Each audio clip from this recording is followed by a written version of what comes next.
Hello and welcome to Application Nation, episode 4, and we are featuring Gabrielle Devine and Michele Coeyman today. So, Gabrielle Devine, to give a brief description of her biography, is that she works for LaBelle Merrier. She is one of the co-owners, as well as her mom. And Michele Coeyman owns a software company called Send Growth, and they will both have great advice and input to give on the web app that they created together. They put their fabulous minds together in order to see a new world and create something new. So let's give it up for Michele and Gabrielle. My name's Gabrielle. My mom and I started a bridal salon business about 6 years ago. It's called LaBelle Merrier Bridal. And as we learned, the retail business, I started thinking of ways to innovate that. And especially with COVID, affecting our business and not being able to be open in person for appointments, to bring people into the store to try on wedding dresses, I started thinking about ways to innovate that process. And I came up with the Gownzie concept.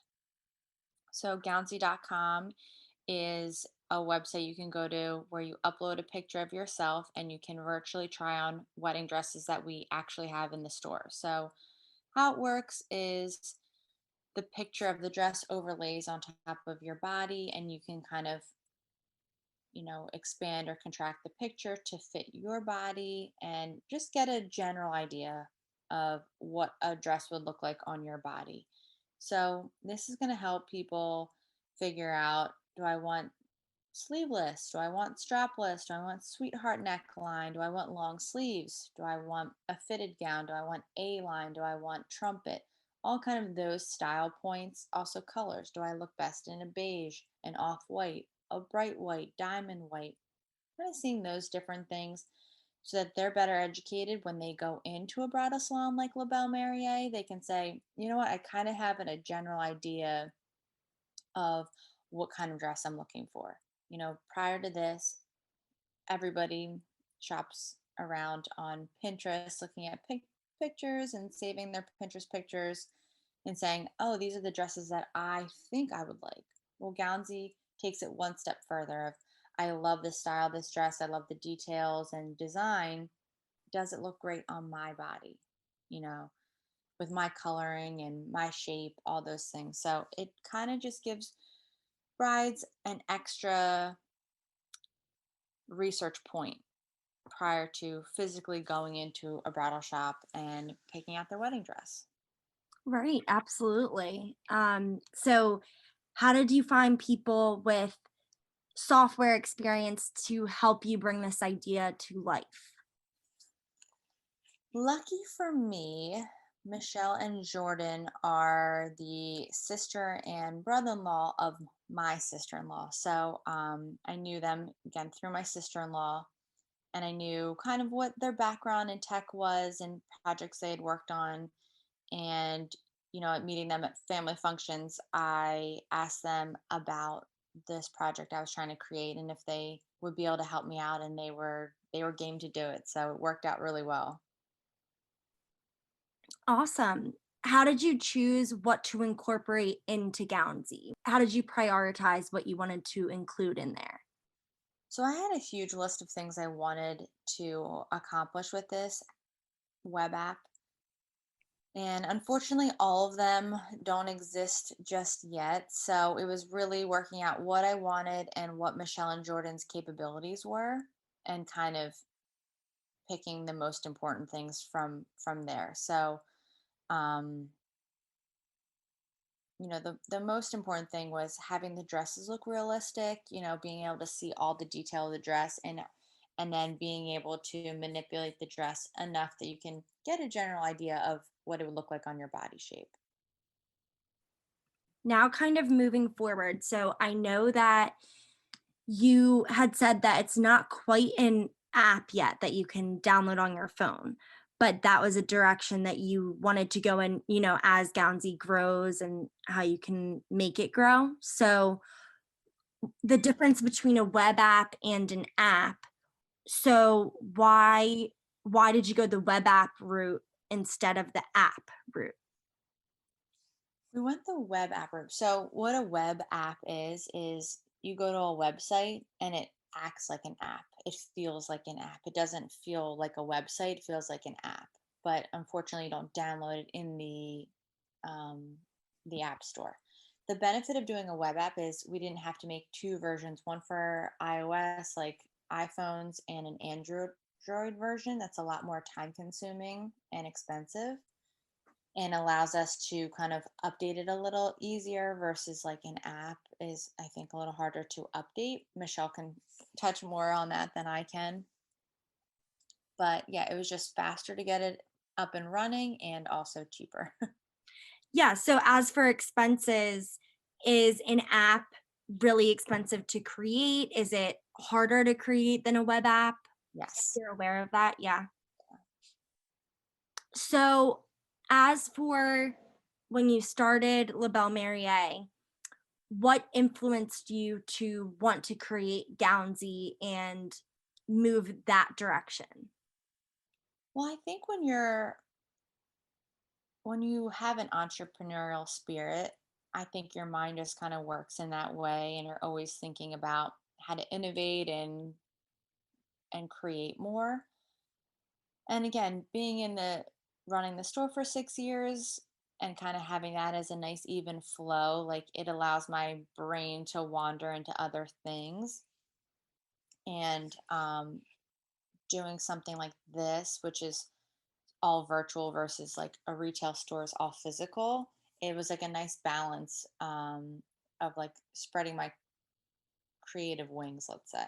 Right, absolutely, because it's interesting because half the people I'm interviewing are more, that entrepreneurship mindset, and then half are more, that technical creation of the software and applications. So I think it's interesting because it takes both, because I feel like I know I'm definitely more on the creative side, and it's hard to I can't even wrap my head around the coding that you have to do behind like creating an app and everything that it takes. So I think it's interesting how it takes both, and you're definitely a great example of that. Thank you. Also, our physical retail store is in one location, right? We're in Bucks County, Pennsylvania, and we can only see so many people, from different parts of the country, the world, the state, whatever. Obviously people traveling in from out of state or out of the country can come to our store, but it's limiting. How many people can we see in a great distance? Whereas a virtual platform like this, people around the entire globe can use this, which I think is really cool, and special. Yeah, absolutely. So is this something that you could also make money off of? How does an app get into that atmosphere of making money? Yes, ideally this would down the road make money. So in the short term, making money, I'd hope that this would biz drive traffic and business to our physical store, La Belle Marier. So people will come to the site, they'll see these dresses, they'll know that they're available at La Belle Marier, and they'll travel into the store, try on these dresses, and purchase. In the long term, I'd hope that this platform will become something more like the Knot. So the Knot has businesses like mine and other types of businesses, right? They have florists, they have venues, they have caterers that all pay a fee to be listed on the Knot. I'd hope that one day other bridal stores would pay to be featured on Gownzie, showing and showcasing their dresses that they carry in their stores, and girls can Right. virtually try on the dresses and then drive traffic to their And bridal shop. making it known that, the dress that they're virtually trying on is available in X and Y store. Exactly, exactly. And then brides can see the dress they like, what store's closest to them. So again, when you look at a dress on Pinterest and you're like, oh my gosh, I love this style. Sometimes you can't even look up what the dress is called, what the designer is. You know no information about that dress, which can be really frustrating. Then when you find out, okay, let's say it's a Berta Privé, whatever style. Okay, now I need to go find out what stores carry Berta Privé, and then I need to call those stores and say, hey, do you carry style, X, Y, and Z? Gownzie would eliminate all of that. You know the dress name, and you know exactly which stores closest to you carry that style. So it cuts out a lot of work on the bride's part of tracking it down where these dresses are available to physically try on. Right, right. That's amazing. I think it's an amazing idea and something that I'm trying to learn more about myself just because I'm trying to help with the social media and it's a different kind of it's harder than you think to advertise a web app than just like class projects that I've been doing. So I think it's a really interesting experience for me to be a part of.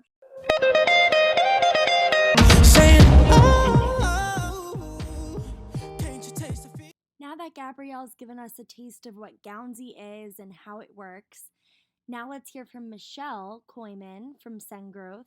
So they're friends, and it's really fun how they intertwine themselves with this. So let's hear about the software behind it and how her and her husband created Gownzie.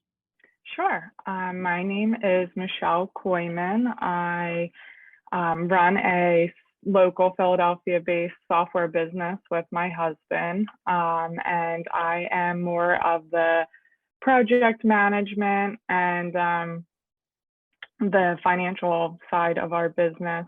And he does most of our engineering. He builds software. And yeah, we've been doing that for about 10 years now. So, what kind of projects do you mainly do? So really all sorts of projects over the years. It just kind of depends on who we're working with. Most of the software we build has been either like service based or Gownzie was actually a newer one for us. That was a lot of fun to build. But yes, a lot of just different types of companies. We've worked with people who want like online websites so that other people can build websites from their phone. So kind of like a WordPress situation, but we're building, the technology so that people can build apps and websites right from their own phone. So yeah, it just kind of depends on who needs what. Can you just kind of go through the process of most projects, but just like mainly Gownzie, if you could just kind of go through what you guys went through to get it to where it is today. Yeah, absolutely. So typically we we'll have like some type of a kickoff meeting and we'll get kind of a rough idea of what the person we're going to work for wants built. And we kind of, we listen to their idea, we take lots of notes, and then we just go to the drawing board and we kind of put together like a blueprint of what, the app would look like for them. And that's normally like depending on the product, like a 10 to 15 page document that just kind of like explores like page by page what the application will look like as far as design and just like the core features and functionality of the app themselves. And then we'll go back to say Gabrielle, for example, and we'll have another meeting with her. She'll go through the blueprint with us, and then we kind of just make sure we're on the same page about everything that they had envisioned having in their app. And then you just kind of take it like piece by piece from there. Like, well, the person who we're building for is very involved in the entire process, so we have a meeting with them about like once every 3 to 4 weeks, and we'll show them what we've been working on. Like, you start with wireframes so they can see the design, and then slowly we start to just actually make the app, come to life and work. And they are part of that, because the hard part of it can be like if you were to just build the entire app without having, that person involved who you're building it for, you could get to the end of the app and they're like, oh, I wanted this functionality, or so there's a lot of moving parts to it. Right. Okay. And so do you make, because Gabrielle was saying how this is more of a web app and it's more money to create, like log into the app store and pick out an app to download. So do you guys create like phone apps like that? Yeah, so what we do is called a web app, and we can build, apps for the App Store or for Android. We typically push our clients towards doing web apps, just because then you don't need three versions of the application. Do you know what I mean? So if you have it in the App Store, that app looks different than it would in the Android store. So instead of building one app that works across all platforms, you then have to build three separate applications, get them approved by Android, by Apple. So it's much longer of a process. And it also it is more costly. How long is that process usually to get it like approved and Approved. Yeah, so it kind of it depends on how big the app is. Like if somebody just wants like something really small with just, one or two like minor features, like that'll have a like quicker turnaround time, and that could just be like a week or two. But something as big as Gownzie, like there's so much that goes into that could take, several weeks, 3-4 weeks to even get approved. So that really like slows down your timeline of bringing things to production. it's almost hard to predict. Like, Yeah, exactly. so in order to create like a phone app, what's the first thing that you have to do to create like that app? So as far as like building it, everything is pretty similar. The main difference is like you build and then you go through all of the requirements that either Apple or Android want you to go through. Yeah, so you build it and then you could go to get it approved, and then they could say we want you to change XYZ. And then you have to go back, you have to fix things accordingly, and then you have to try to get the approval process again. So again, it really just depends on like how complex the product itself is. Like some things will get approved really easily because they're simple, and some things as complex as Gownzie with so many features would take a little bit longer. So would you consider Gownzie as a pretty complex web app? Yes, absolutely. I mean, the amount of editing that went into the dresses, the amount of dresses, and just all of if you think about it, or I don't know if you're familiar with like Photoshop at all. Yeah. I don't work on it a lot, but I'm familiar. Yeah, most people know what Photoshop is and kind of what it can do. And a lot of Gownzie was basically like, we couldn't create a Photoshop for a phone. That would be a massive undertaking, and that would cost so much money.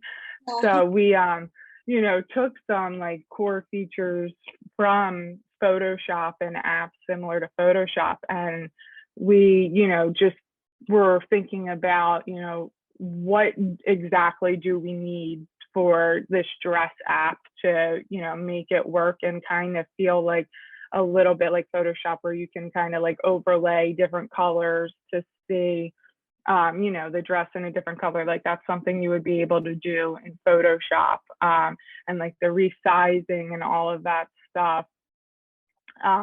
So it was definitely a challenging app to build. So what do you think? Do you think you would need to go to school for creating apps? Let's see what Michele thinks. No. So my husband, he's a bit older than me. He went to school for graphic design, and he graduated about 4 and a half years before I did. And so he had always been building websites throughout his life because he did take some tech classes, computer science classes when he was younger in high school. So he had a little bit of background knowledge with that.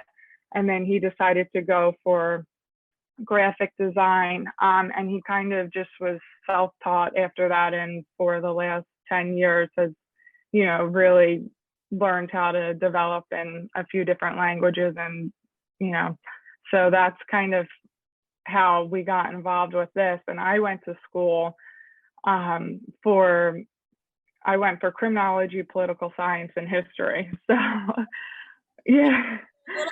So, but being part of the social sciences, when I first came into business with him, I mostly was doing a lot of writing for businesses.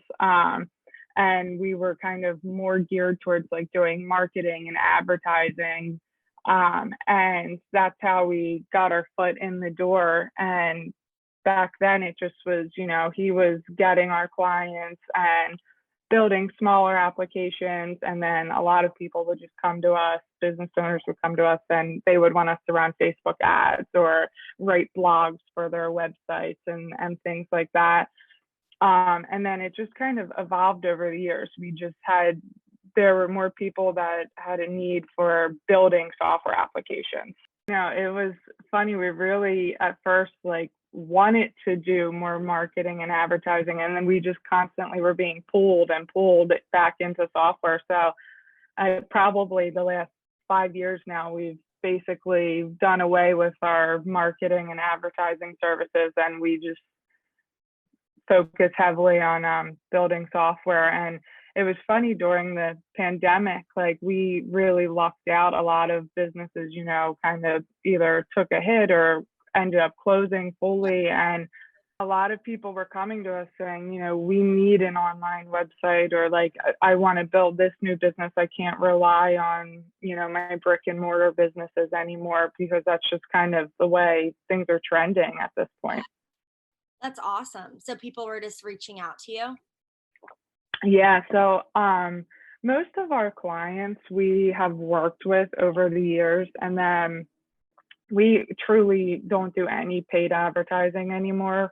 We've been working with, a handful of clients for long enough that they either are repeat customers for us and they just come back again and want new types of software built, or a lot of word of mouth. They'll have, other friends that are business owners asking them who built this for you, and then they'll send clients our way. Gownzie was a very fun project for us, and Gabrielle was fantastic to work with. It was really neat. I actually was one of her brides. I bought my dress there. So did my sister. We build software for people, and then you have to have a marketing plan and advertising plan in place to acquire customers to use your software, to get it in front of people. So I think she's kind of going through those growing pains, and it's time consuming. That itself is a full-time job.